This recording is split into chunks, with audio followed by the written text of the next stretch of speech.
Sir ఇక్కడ ఎవరో main frame వివరం కొట్టారు.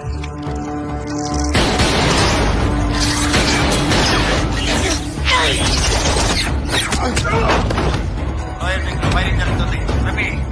ఫైరింగ్ జరుగుతుంది. ప్రెసిడెంట్ గారికి సెక్యూరిటీ ఇవ్వండి.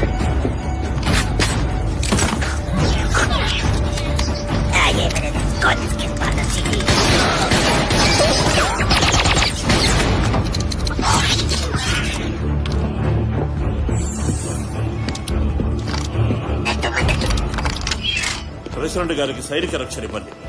వారి ఇక్కడికి వచ్చేంత వరకు నేను దేని గురించి మాట్లాడదలుచుకోలేదు. వారిని కాపాడాలి, ఎలాగైనా కాపాడాలి. ఎయిర్ ఫోర్స్ 1 ల్యాండ్ అయింది సార్.